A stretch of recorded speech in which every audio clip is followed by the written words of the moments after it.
ആക്ഷേപഹാസ്യങ്ങൾക്ക് വേദിയായി ക്രൈസ്തവ ദേവാലയങ്ങളും അനുഷ്ഠാനങ്ങളും. ദേവാലയങ്ങളെയും ക്രിസ്തീയ അനുഷ്ഠാനങ്ങളെയും പൊതുസമൂഹത്തിന് മുന്നിൽ വികലമായി ചിത്രീകരിച്ച് ഹാസ്യത്തിന് വഴിയൊരുക്കുന്ന പ്രവണത അടുത്ത കാലത്തായി സിനിമകളിൽ കാണുന്നുണ്ട്. പ്രത്യേകിച്ച് മലയാള സിനിമകളിലും മിമിക്രി വേദികളിലും മറ്റ് കലാമേഖലകളിലും. ഈ ശ്രമങ്ങളുടെ പിന്നിലുള്ളവർക്കായി ഒരു ഓർമ്മപ്പെടുത്തൽ മാത്രമാണിത്. ദേവാലയത്തിന് പരിപാവനമായ സ്ഥാനമാണ് ക്രിസ്തീയ സമൂഹത്തിലുള്ളത്. പൂർണ്ണമായും പ്രാർത്ഥനയുടെ അന്തരീക്ഷം മാത്രമാണ് ദേവാലയങ്ങൾക്കുള്ളിലുണ്ടാവുക. വിശുദ്ധ കുർബാന എഴുന്നള്ളിച്ചു വച്ചിരിക്കുന്ന സമയങ്ങളിലും കുർബാനയോ മറ്റ് പ്രാർത്ഥനയോ നടക്കുന്ന സമയങ്ങളിലും ഒന്നും വിശ്വാസികൾ അൾത്താരയ്ക്ക് മുന്നിലൂടെ വണങ്ങാതെ കടന്നു പോകില്ല. വിശുദ്ധ കുർബാനയുടെ സമയത്ത് സംസാരിക്കില്ല. ദേവാലയത്തിന് കളങ്കമുണ്ടാക്കുന്നതോ മറ്റ് വിശ്വാസികളുടെ പ്രാർത്ഥനാ അന്തരീക്ഷത്തെ തകർക്കുന്നതോ ആയ ചലനങ്ങൾ പോലും ഉണ്ടാകാറില്ല. പ്രേമം എന്ന സിനിമയിൽ കുർബാനയെ അപകീർത്തിപ്പെടുത്താനുള്ള ശ്രമം മുൻപ് നടത്തിയെങ്കിൽ ജോമോന്റെ സുവിശേഷങ്ങൾ എന്ന സിനിമയിൽ ഇതിൻ്റെ ആവർത്തനമാണ് ഉണ്ടായത്.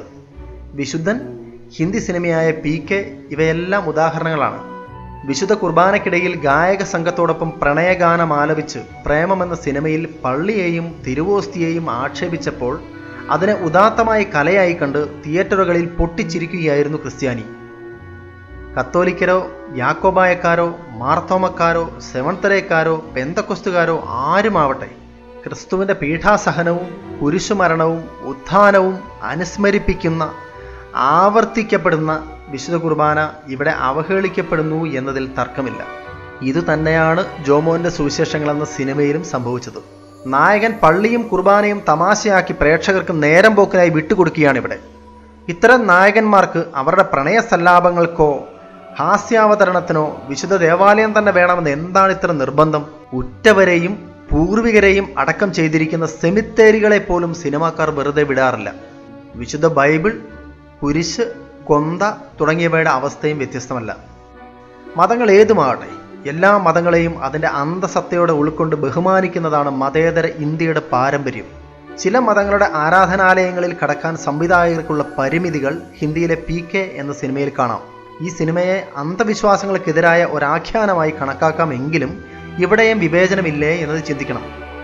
ക്രിസ്തീയ ദേവാലയങ്ങളെയും ഹൈന്ദവ ആരാധനകളെയും ആരാധനാലയങ്ങൾക്കുള്ളിൽ കടന്ന് ആക്ഷേപഹാസ്യത്തിന് ഇരയാക്കിയപ്പോൾ മറ്റു ചില മതങ്ങളുടെ ആരാധനാലയങ്ങൾക്കുള്ളിലേക്ക് ക്യാമറ കണ്ണുകൾക്ക് എത്തി നോക്കുവാൻ പോലും ആവുന്നില്ല എന്ന ഭയപ്പാട് സംവിധായകർ ഇവിടെ പറയാതെ പറയുകയാണ്.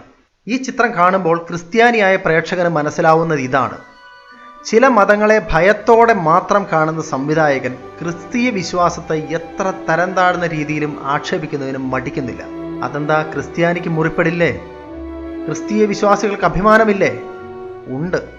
ആരൊക്കെ ചെളിവാരി എറിഞ്ഞാലും പ്രാർത്ഥനാപൂർവം അതിനെ സ്വീകരിച്ച് അവരുടെ അവിവേകത്തിന് കൂടി പ്രാർത്ഥിക്കുന്നതാണ് ക്രിസ്തീയ പാരമ്പര്യം. കാരണം രക്തസാക്ഷികളുടെ വിശ്വാസ പ്രഖ്യാപനത്തിൻ്റെ പൊള്ളുന്ന ചൂടിലാണ് സഭയുടെ അടിത്തറ പണിതിരിക്കുന്നത്. ഇതാണ് ക്രിസ്തീയതയുടെ മഹത്വവും ഇതര മതങ്ങളിൽ നിന്ന് ക്രിസ്തീയതയെ വ്യത്യസ്തമാക്കുന്നത്. ദേവാലയത്തിനുള്ളിലെ പരിപാവനമായ കർമ്മങ്ങളെ കുർബാനയുടെ അന്തസത്ത പോലും അറിയാത്ത വിവിധ വിഭാഗം പ്രേക്ഷകന് ഹാസ്യത്തിനായി വിട്ടുകൊടുക്കുന്ന ഇത്തരം പ്രവണതകൾ ഇനിയെങ്കിലും അവസാനിപ്പിക്കേണ്ടതാണ്. ക്രിസ്തീയ ദേവാലയങ്ങളെയും വിശ്വാസങ്ങളെയും തുടർച്ചയായി അവഹേളിക്കുമ്പോൾ ക്രിസ്ത്യാനിക്ക് നിസ്സംഗനായി തന്നെ ഇരിക്കാനാവാത്ത അവസ്ഥ സൃഷ്ടിക്കപ്പെടുകയാണ്.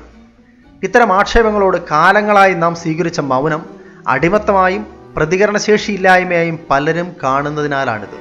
മറുചോദ്യം ഉയരാം: ആരെങ്കിലും ഹാസ്യരചന നടത്തിയാൽ തകർന്നു വീഴുന്നതാണോ ക്രിസ്ത്യാനികളുടെ വിശ്വാസമെന്ന്? വേദപാഠ ക്ലാസ്സുകളിൽ പഠിപ്പിച്ച വചനങ്ങൾക്ക് ഇത്രയും വിശ്വാസമേ ജീവിതത്തിൽ പകർത്താനാവുന്നുള്ളോ എന്ന്? അല്ല എന്നുറപ്പുണ്ട്. ഒരു സുപ്രഭാതത്തിൽ പൊട്ടിമുളച്ച വിശ്വാസമല്ല ക്രിസ്ത്യാനിയുടേത്. 2000-ൽ പരം വർഷത്തെ മാതൃകാപരമായ പാരമ്പര്യമാണ് നമുക്കുള്ളത്. അതുകൊണ്ട് തന്നെയാണ് ഇത്തരം അവഹേളനങ്ങളെ സമചിത്തതയോടെ കാലം ഇതുവരെ നേരിടാൻ നമുക്ക് സാധിച്ചത്. എന്നാൽ കാലങ്ങളായി തുടരുന്ന ഇത്തരം ആക്ഷേപങ്ങൾ ഞങ്ങൾക്ക് കൃത്യമായി തിരിച്ചറിയുവാൻ സാധിക്കുന്നുണ്ടെന്ന മുന്നറിയിപ്പ് കൂടിയാണ് ഇത്.